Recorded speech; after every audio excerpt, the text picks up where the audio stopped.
We are now going to officially launch Meghna Pant's newest book, The Man Who Lost India, with Swastika Mukherjee. Can I have a round of applause, please?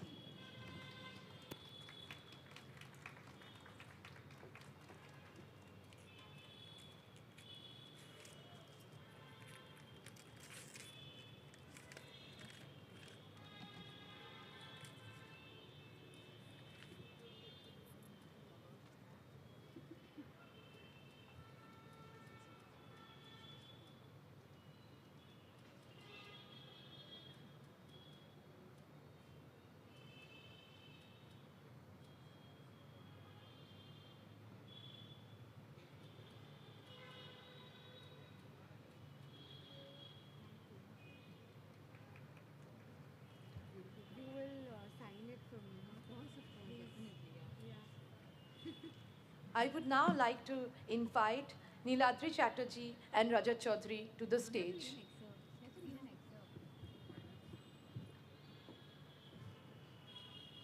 Yeah, I'll take that. Yeah, but you sign it and keep it.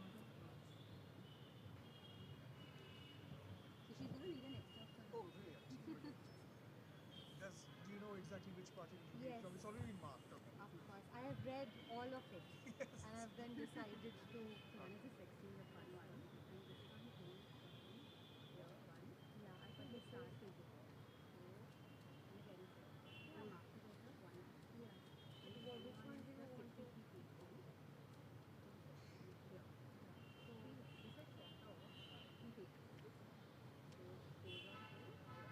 So which one do you want? The first one? Yeah, I think it's nice. The first one, yeah. It has a lot of substance. Hi. So it was very kind of Meghna to, invite me for her book launch, and she sent me quite a few parts of the book for me to read and decide which one would be apt for me to read today.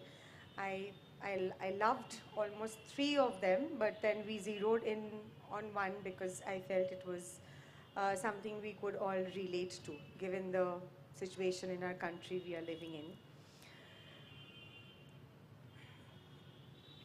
Across the landscape, a slit of light disappears, as if a giant hand is drawing a veil over the face of this earth.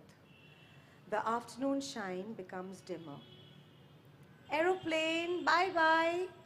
He hears Ida shout. Seth looks up into the darkening sky, thankful for the distraction, and sees something black flying above the kites. It's not an aeroplane, stupid, Vakil tells Ida. It looks like some kind of...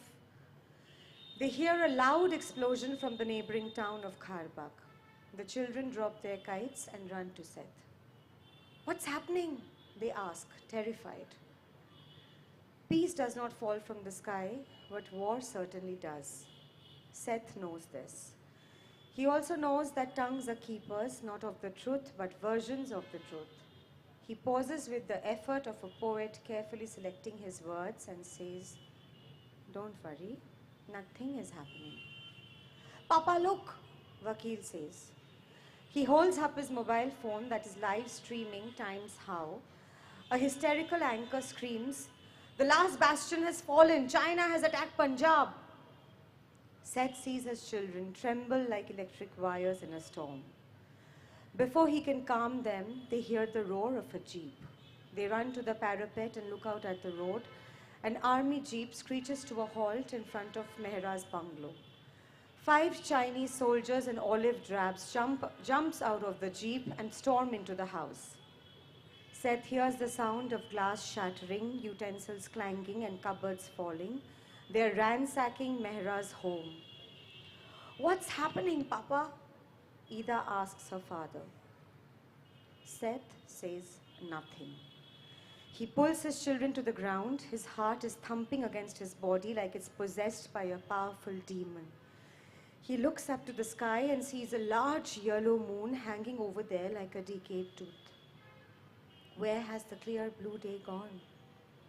He turns to Urmila. Her eyes are brimming with tears. The clothes, he whispers urgently to her. Get rid of the clothes. Urmila runs to the clothesline and pulls down the clothes. Through the balustrades, Seth looks at his neighbor's terrace. Nandini is gone. He sees the soldiers pull Pramod, Nandini, and their two housekeepers out of the house. They make them line up in a row and kneel down on their knees. Nandini and her father huddle together. Pramod's eyes are filled with the sorrow of a man who has lost everything. Ida starts crying. Shh, Seth tells her. We can't let them hear us. A soldier, a boy, a few years younger than Nandini, stands above her. There is no playfulness in him. He rams the butt of his rifle into Nandini's face. Nandini clutches her face and crunches to the ground in pain. Her father gets up and leaps at the boy. The other soldiers grab him and bring him to his knees. Seth sees a Benelli shotgun. He sees a soldier feed a bullet into the chamber. He hears a loud click, a sound as cold as death, the metallic snap of the shotgun safety being released.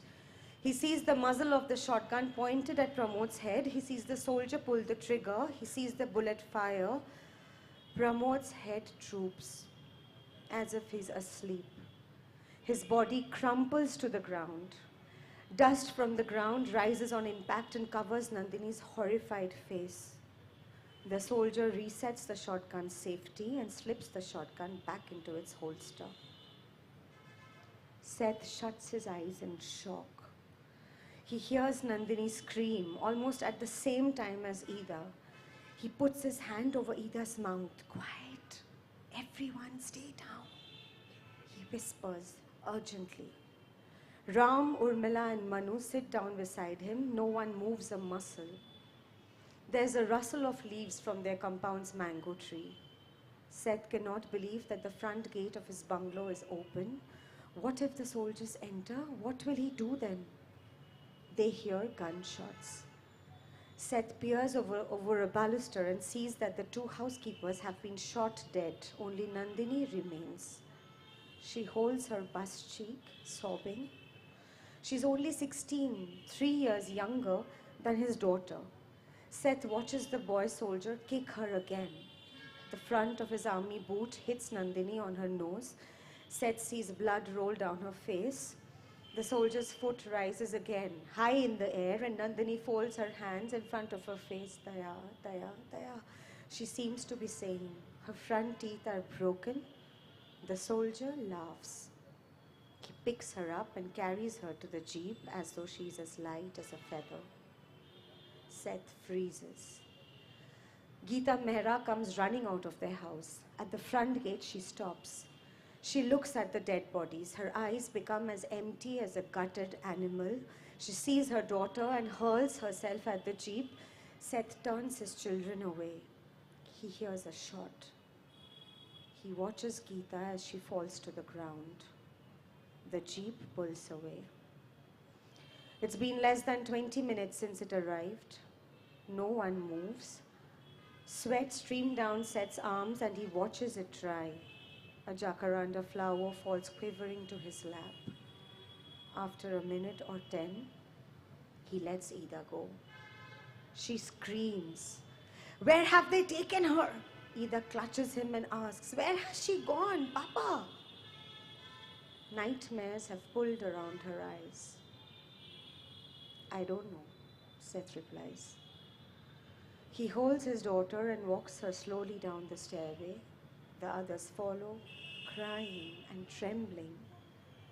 Will his family meet the fate of the Mehra family? Seth breaks into tears. Life as we know it, he thinks, will never be the same again. Thank you.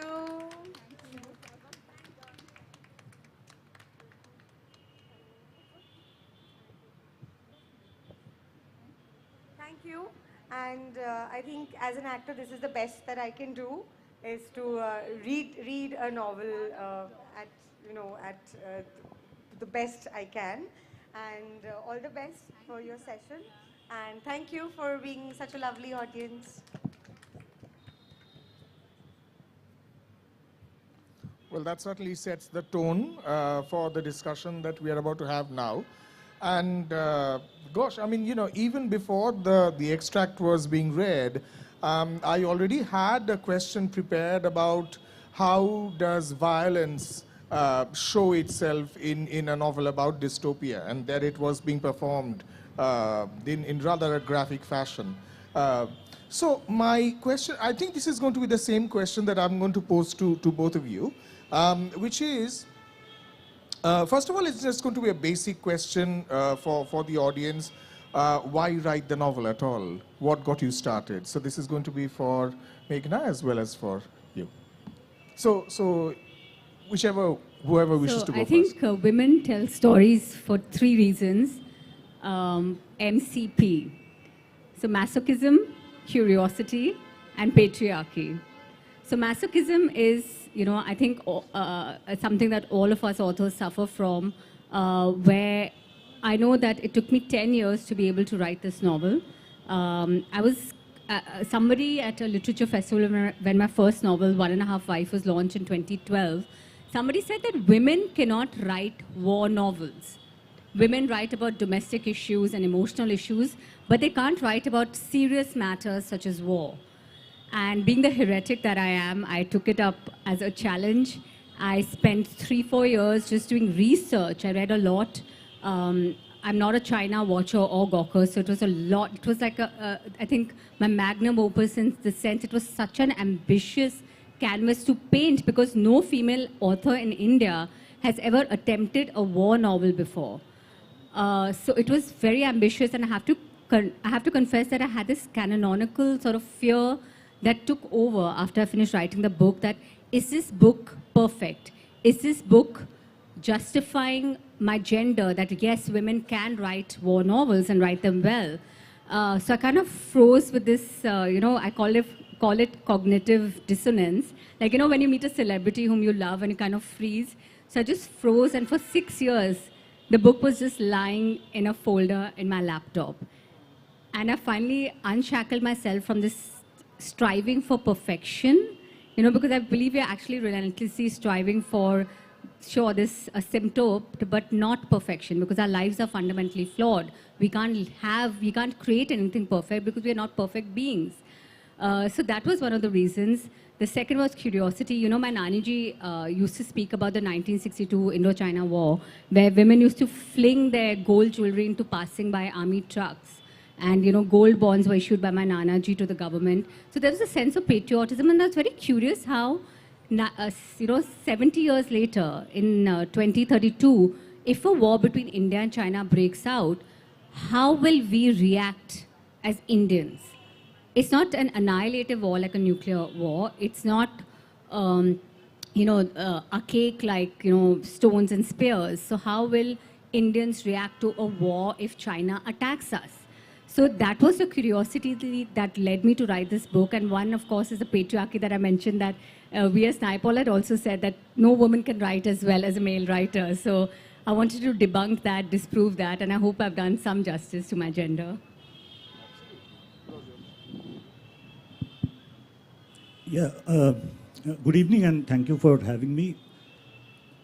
Actually, we begin novels from various, various things that we see on the street. A novel can begin with a vision, something you see, some experience, some character, several other things. But for this one, it's called Spellcasters. It's an adventure story, also climate fiction. I was working with the UN on advertising, impact of advertising on sustainability, and that remained with me for a long time. And then I went into activism, and I'm still an activist. I work on climate change issues, and was always thinking how to, only activism on the street won't do, how to connect with the imagination. Connecting with the imagination of people is very important. Telling stories to people is very important. And so slowly this novel began to take shape, and at that point I was kind of traveling a lot within India. I made friends with a psychiatrist because there's a psychological thriller layer to this novel, and came to know about very strange kinds of mental, let's call it illness, which found its place in the book, especially what is happening to us, the way that we are behaving nowadays, conspicuous consumption, going on producing while the planet is kind of breaking down, the planet is getting sick. All these ideas I was thinking of getting into a fiction. And gradually the story formed around the character of a very simple man called Chanchal Mitro from this city, who was kind of, under the influence of a spell, and he was losing his mind. And I began to work on that character, and then the novel took shape from there. So in both of your novels, if I'm not mistaken, violence plays a pretty crucial role. And so therefore my question to you would be, is it possible to imagine dystopia without violence? Or does violence always have to be sui generis to dystopia? Yeah.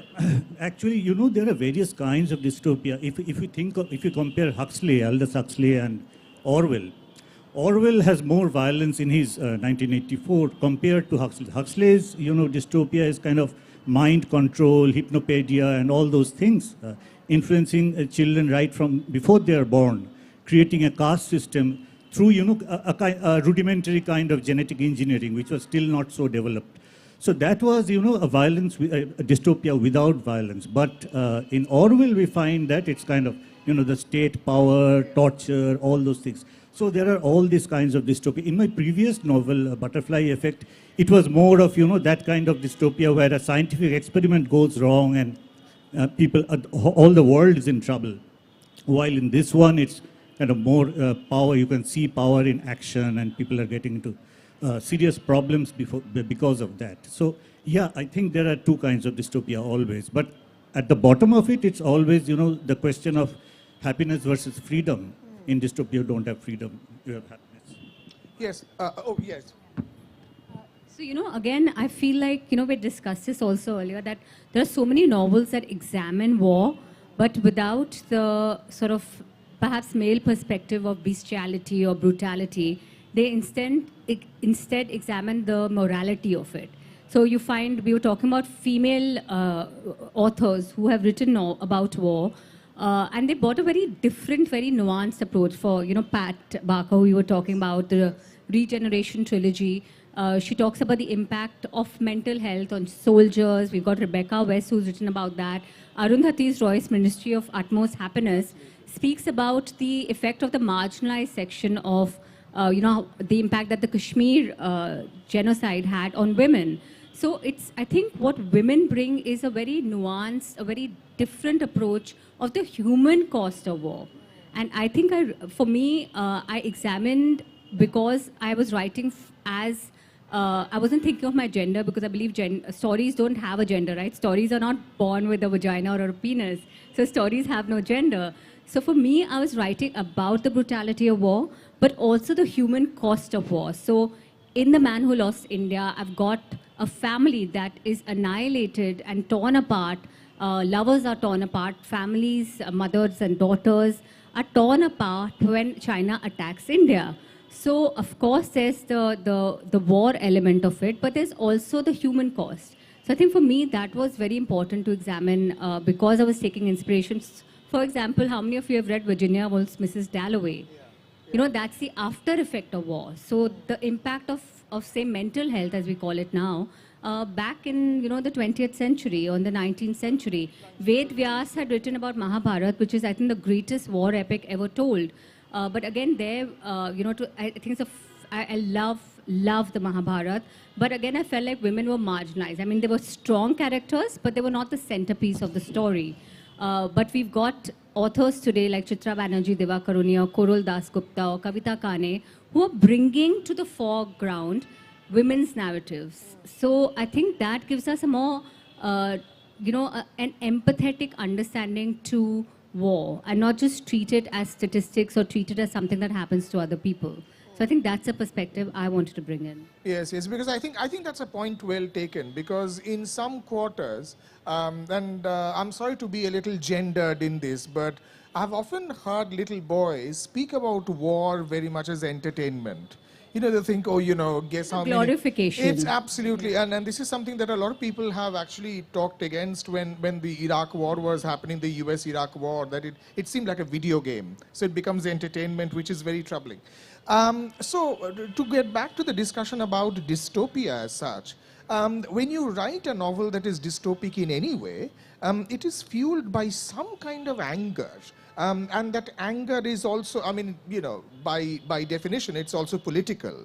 So therefore, do you agree that dystopic fiction is fed, or it actually springs from a place of anger, and that anger that is expressly political? This is again a question to both of you. So would Rajat want to go first? Yeah. Yeah, of course. It can be anger caused by what is happening around us, or what we are seeing, the world breaking apart. That might be causing us the anger. The planet is getting sick. People have to migrate who were well off in their places of origin. So that creates a kind of anger. Then the other kind of anger comes from othering all kinds of people, othering of plants, othering of people, othering of minorities. That creates another kind of anger. And in the good dystopias, both of these come together, the political anger and the anger that is, well, the anger is not directed towards the storms or the desertification, but there is an inherent anxiety that's building up within people. Like I was seeing a BBC study of children, and they said that 70% of children are suffering from climate anxiety, and about 40% of them don't believe that adults will take care of the problem. So all of that goes into a good dystopian writing. Both the political anger and the anger of not understanding what is happening around us and where it is coming from. Actually, it is us who are doing this through consumption and production and all those things. I have to ask, how many of you all think that at some point China will attack India, or China and India will go to war sometime in the future? There will be, right? And isn't that one of the biggest fear of every Indian, that China will attack us, and then what? How many of you think India will win the war if China attacks us? Oh dear. Okay, how many of you think China will win the war? Oh. We'd rather not think about They'd it. rather not think about it. But it's a real concern. And, like you mentioned, Rajat, the climate change. So I read a lot of books, Brahma Chilani had written about this also, that the water wars that are going to happen. So, the way oil was the flashpoint in the last century, in this century, water, because of climate change, is going to be the flashpoint. So who do you think will become hegemonic in the water war in Asia? The water wars will begin when China tries to take over, and India will be its biggest enemy then. So remember in 1962 what happened? Because of 1959 what happened in Tibet, because of Mao trying to cement his place with the PLA and with the Communist Party, it was considered like, if we can quell India, we have quelled Asia. So the same sentiment is going to percolate, and that's what experts are expecting. That how many of you think climate change is real, by the way? Everyone, right? So what is going to happen? The most scarce resource, what will be the most scarce resource in the 21st century? Water. It is inevitable that China and India will go to war. So for me, I had to examine a futuristic, a dystopian tale that when China attacks India, and it will in the future, what will become of our country? And in that, by the way, I want to give it a hopeful end. I won't tell you the ending. Will China win or will India win? But to give it a spin, I want to say I'm doing it for peace efforts. I've written this novel so we understand our place in the world today. We understand our place in Asia today. We understand what to expect and how to prepare for it. India will have to have a clear strategy about the South China Sea, about the Bay of Bengal. It will have to have a clear strategy about the economic corridor between China and Pakistan. It will have to have a clear strategy about Tibet and Bhutan and the Maoist movement and, everything on our borders, the 3,500 kilometer borders that we share. We have a 2,000-year history with China. Have we ever been at peace with them? The friction is there. The friction will continue. How do we acknowledge it? How do we deal with it? How do we accommodate it in many ways? So that is what the novel intends to throw up through dystopia.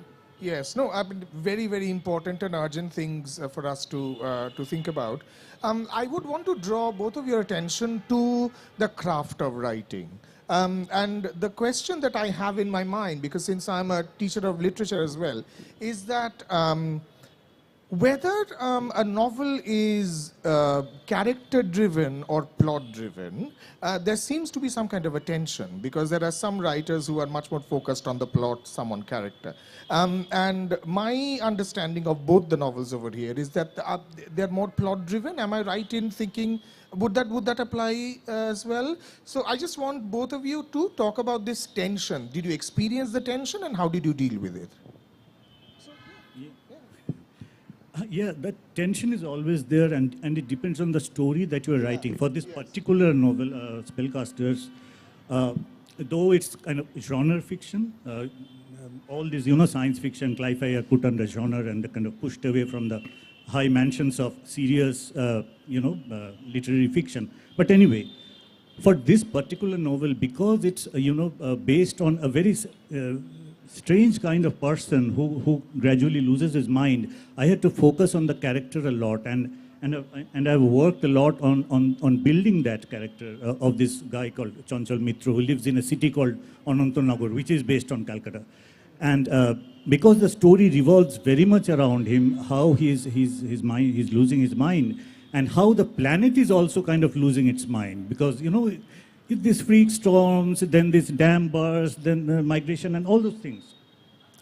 I did have to focus on the character very much, but it's not usual in much of climate fiction, much of science fiction.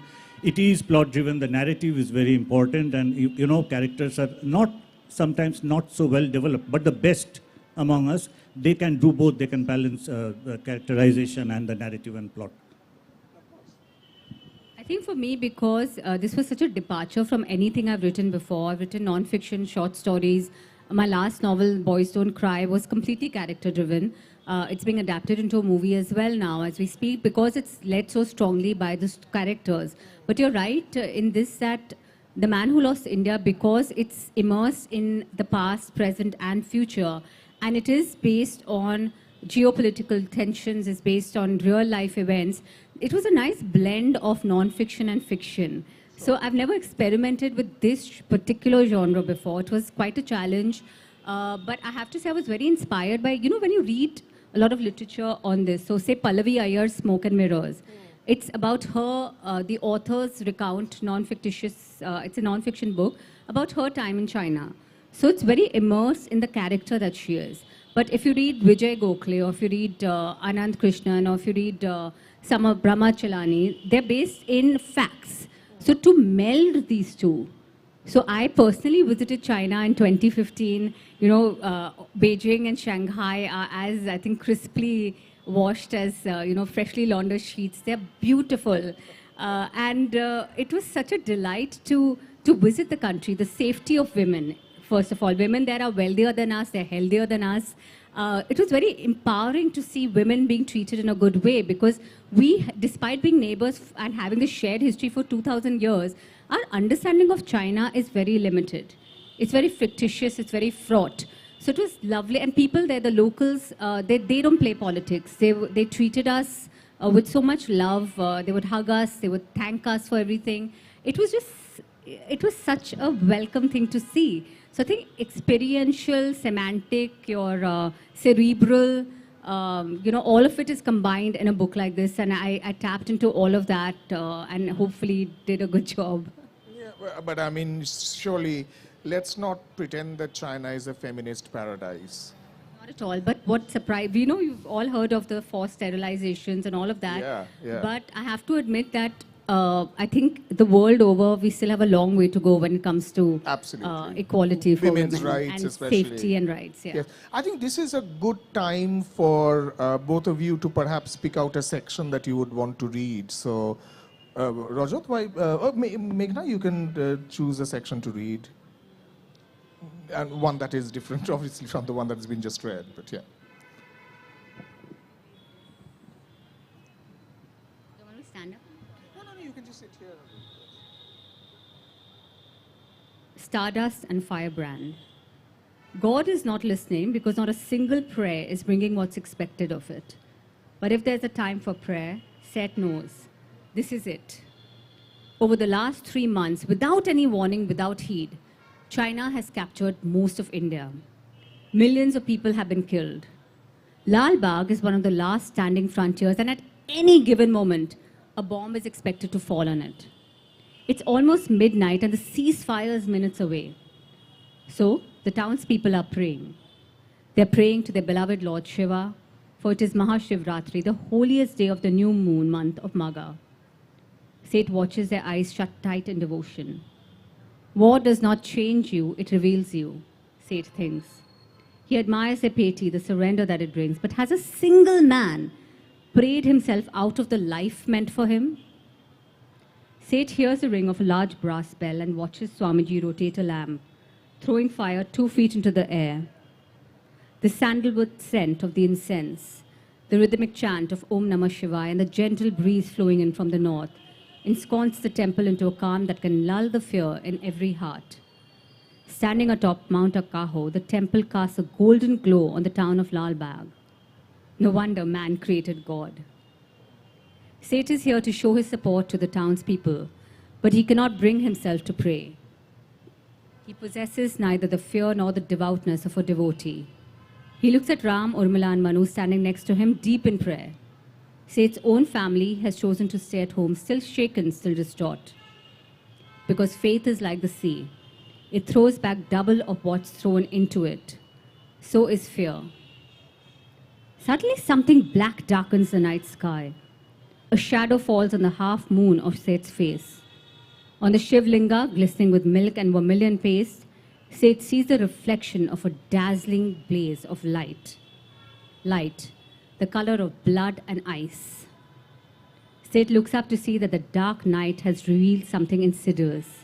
His mind becomes red hot. He peers into the vast emptiness where the earth joins the sky and sees a light churning the air behind it. What is it? A star with a tail? A comet? No. The light is slashing the air with angry wells. Its fury is as bright as the skin of Lord Shiva. It is a bomb, Seth screams, his tongue like scorched water. Run. Everybody, get out of here.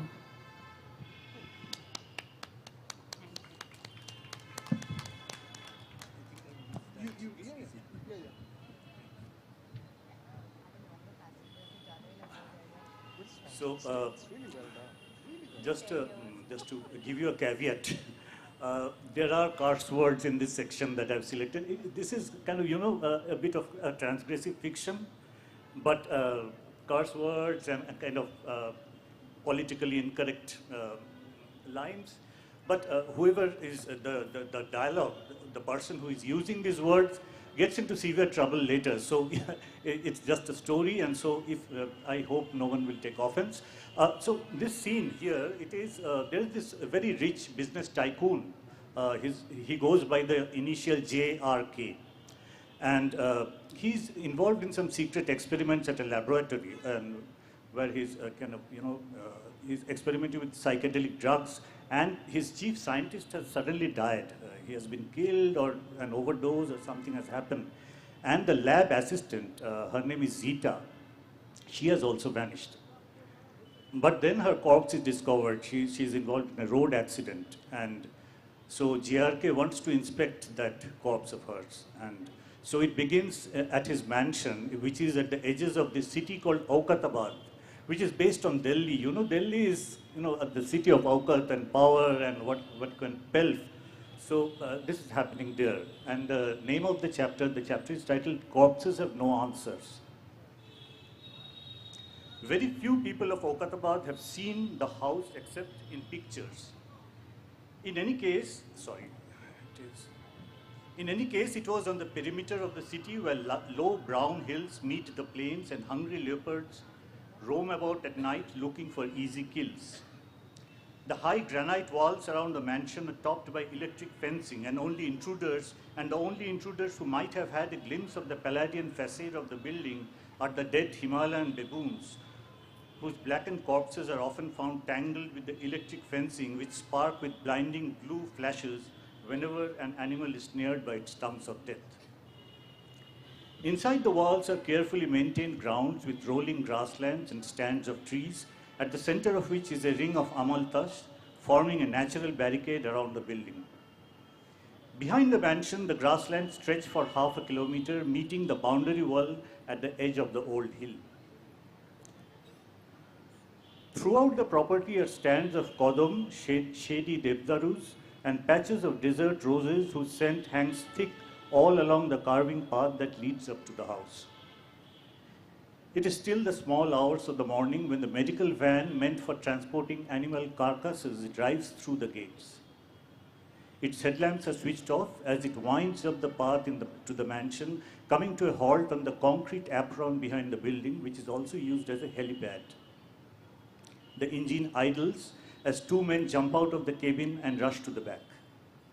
Their faces are covered with surgical masks, and they're disciplined in the way they unlock the carrier as one stands back, and then the two vanish inside it for a few minutes, after which they emerge, easing down and rolling out a gurney covered by a black sheet. They lock the carrier and walk through an open door at the back of the house. Jayant Rai Kapoor, this is the business tycoon, Jayant Rai Kapoor appears through the kitchen door in a well-cut business suit, his sharp eyes watchful as the two men wheel the gurney right into the scullery. The gleaming white crockery stacked in rows paint their faces a startling white, and it would seem the two men walking in had all the blood drawn from their bodies. Bullet is his henchman. Bullet, the buck-toothed tough, his face crisscrossed by knife scars, stops a few feet from JRK and bows respectfully without speaking a word. He studies their faces and dismisses one of them with a wave of his hand. "Did you get the stuff?" he asks Bullet. Bullet shakes his head, fear writ large on his face. "We looked carefully. The crash complicated things. We had to bribe the police, but we couldn't find anything on her." "Did you look everywhere?" He eyes him meaningfully. Bullet nods. "It can't just vanish. We definitely know she made off with some samples. Now about the accident, don't believe everything you are told. It could be an inside job too. Whoever these people are, they can be ruthless." He snapped, suddenly losing his temper. "I don't have to teach you that." "I'm sorry, master. We have put our networks on both sides of the law to work," Bullet mumbles, half eating his words. JRK slaps the countertop loudly and says, "You told the whole world that they were handling drugs in that lab?" How could he even explain the risks to this dimwit? What could happen if this stuff falls in the wrong hands, especially the formulas, and who knows what this egghead scientist had come up with? How close he was to the finishing line. He takes a step forward and with a violent tug removes part of the covering to reveal the battered face of Zita. Blood splattered, bruised, and long dead. The musculature of the face had changed and the eyes had burst open in the final moment of agony. Bullet gulped and stepped back. Fresh blood was his business, not dried rust. He felt queasy in the presence of the long dead, which is why he had asked his partner to check the corpse thoroughly when they stole it out of the morgue. "Do you think this was an accident?" JRK asks as he continues to stare at their faces. "The police wala says the driver tried to save a jaywalker and swerved and hit a tree," Bullet answers. "And the driver also died, so no way to find out what happened to her things," JRK says with rising disappointment, adding, "Where is her phone?" "Missing. She had a head start and the milk crowd slowed us down. Otherwise, we would have got to them before this happened," Bullet says haltingly. "Milk? What the cock are you talking about?" JRK asks, giving him a dark scowl. "Sir, the devote offering milk to the god, it stopped all traffic and..." He half mumbles, appearing as if he would piss in his pants. "Behenchod, what have you been smoking these days? Or have you been screwing this dead cunt on your way here that you lost your mind giving such excuses?" Blood pumped through his temples and he yells, get out right now or I will have you sent to Congo right away." Bullet scurries away and the door swings shut after him. JRK bends over the gurney and yanks the sheet off the dead woman. She is quite a sight. A deep gash runs down her chest that had slit open one of her breasts, and it was hanging at one side, like a distended balloon of fibrous tissue caked with rusty blood. The impact had killed her while the glass wounds had drained away the blood. Glass shards had made deep punctures all over her face and arms, each like a volcano that had erupted red lava that was now dried in rivulets. As he watches anger rising in him, she moves. A muscle of her face twitches and the head slants to one side. "Where have you hidden it, bitch?" JRK had begun to breathe rapidly and the words escaped from his mouth like overheated steam. No answer. Only her mouth gives a slight twitch as if she was trying to speak but failing. In a fit of rage, he rushes to the wall and snatches the meat cleaver from its hook. He holds the blade to her throat. "No more games. Tell me who sent you. Where are the formulas? How did my scientist die?" His temple throbs and he feels his head would burst. All through his rise, he had been plagued by the fear of enemies, and indeed there had been many along the way. But he had worked hard, and all designs against him had failed. Recently, things had begun to get messy again. The German challenges to his chocolate operations had been stiff, and now this invisible adversary who was clearly targeting Felicity, his secret project. The fire in the lab, unexplained accidents, and now the chief scientist dead, poisoned, and this girl also dead. "Who sent you to screw up my lab?" He screams and bangs the rails of the gurney with a thick fist. She lurches from one side to the other as a deathly gasp escapes from her mouth. The whole mansion shivers at this unworldly sound, which grows louder as it rushes through every room and passage, up the stairs and into the bedrooms, freezing the occupants in their sleep. Bullet hears it and comes rushing through the door, and the meat cleaver, carefully aimed, flies out of JRK's hand and whizzes at him as it ducks right in time. It hits a set of crystal champagne flutes, tearing up the night with ear-splitting music. Zita's corpse sighs loudly as JRK storms out of the scullery through the back door, leaving the dead woman with Bullet quaking in his shoes amongst a heap of broken crystalware. I will leave you here. Thank you. Certainly not for the faint-hearted. And that definitely brings me back to, again, the question of violence, because it seems to be pervasive in both of the books. You know, there is a certain number of people who believe that because we are exposed to violence so much, either in the news or in, you know, in cinema, that we are somehow jaded, that violence does not really shock us anymore, that we have somehow become inured to it. First of all, would either of you agree with this kind of idea? And also, if we are indeed inured to it, then how does one make violence in this day and age shocking still? Because we seem to be seeing it everywhere. Whoever wishes to go. Yeah, television and social media has done that mostly, you know. Like we talk of this, you know, dystopias, and when there is a violent storm, I'm talking about climate violence.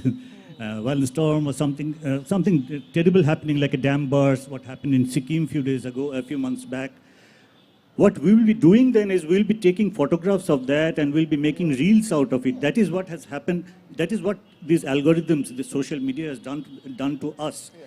And we are completely entrapped by it. You know, Aldous Huxley used to say that power won't be needed. We will become, you know, we'll be flooded with so much distraction that power won't be needed, rough power, a torture, that kind of thing won't be needed to control us. And that is exactly happening. All these, especially these algorithms, the social media, they have entrapped our minds and they have cast a spell upon us. And whatever violence we see, we first go out and try to take pictures of it, make reels out of it, and maybe put up a Facebook post instead of, you know, kind of taking action. Even for climate. Luckily, these young people, they are very much, you know, serious about climate change. We talk of Greta Thunberg and several others, and they're kind of going out in the streets, trying to stop corporates and doing several other things. And they really don't trust, you know, adults. They don't trust us, seniors. So yes, violence is very much there, and we have become inured to it. And so it becomes difficult to, you know, represent it in fiction also. people really don't care when you write about violence. So, so sometimes you have to transgress. You write transgressive fiction because when you're suppose you're reading in a bar and there is a football match or something, or a storm, a news about a storm being shown on television. You need transgressive writing to attract the audience. Otherwise, people don't read. So, all of those things. But I think violence has existed since prehistoric times. I think only its form has changed. And everything that exists in the world, whether it's religion, whether it's borders, is a construct made by human beings.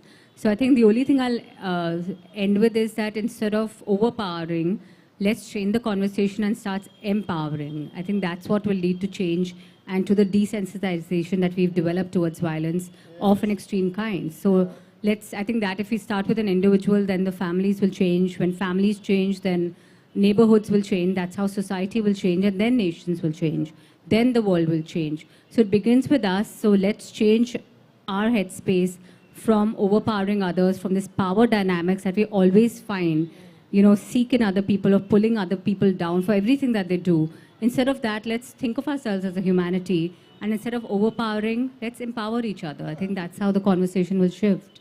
Absolutely. At this point, we would like to invite questions from the audience. So if anybody wishes to, I think we can see if somebody could just get a mic across to the person who's right there in the front row. Could somebody please get a mic to... Could somebody please get a mic to the lady who's there in the front row?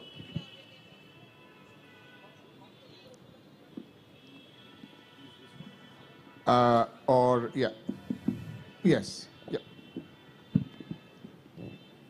Thank you for this. It's Thank you for this great evening. My question is to Rajat Chaudhuri. I'm halfway to the novel Spellcasters, and it's really so interesting that actually drags me to come here to ask you something that the psychedelic drug or mainly the magic mushroom that you have included in the plot, is there any greater logic behind using this in the plot? Yeah, mushrooms are very important, by the way.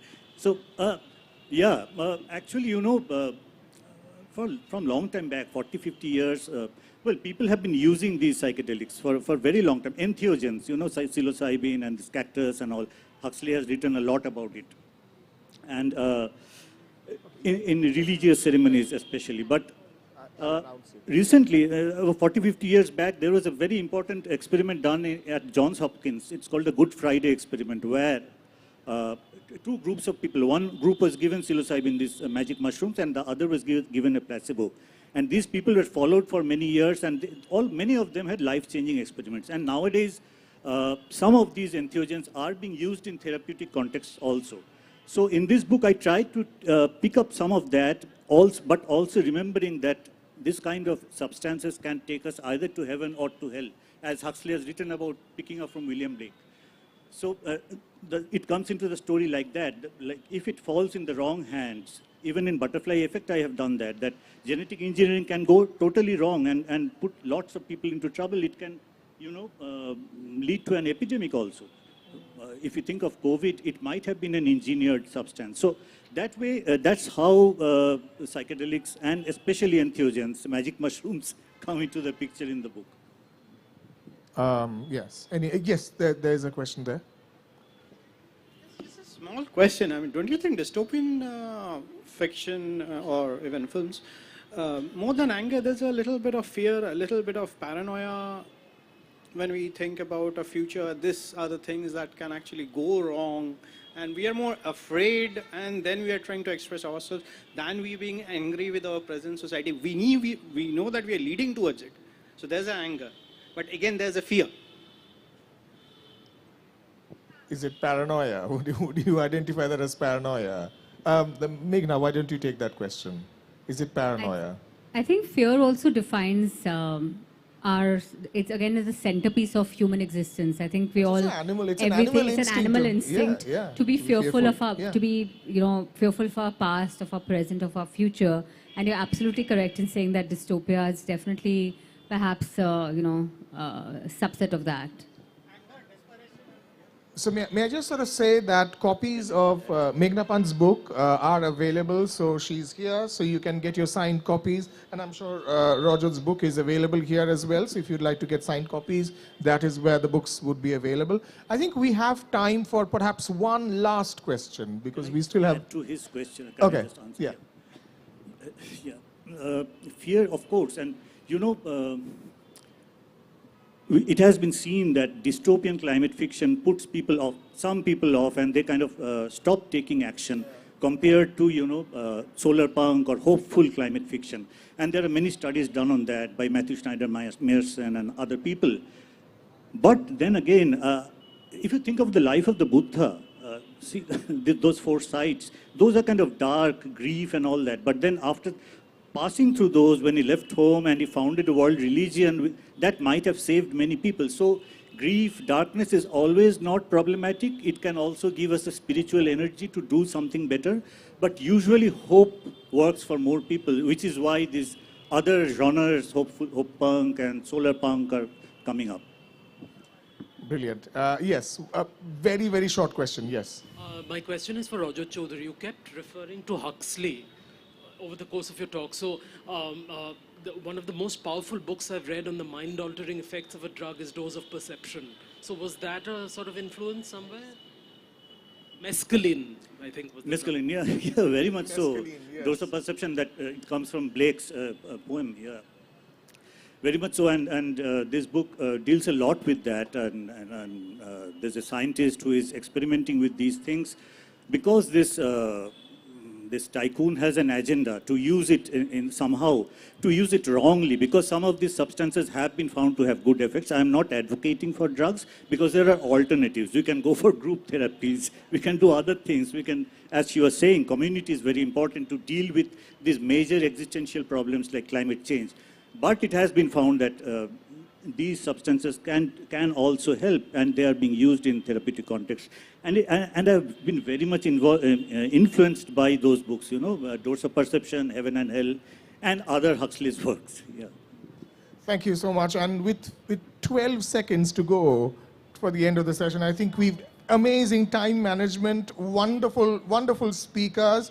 2 very, very interesting books. I would really warmly encourage you to get your copies signed. Thank you so much. Can we have a warm round of applause for the speakers, please? Thank you. And with that, we come to the end of this session. Thank you so much.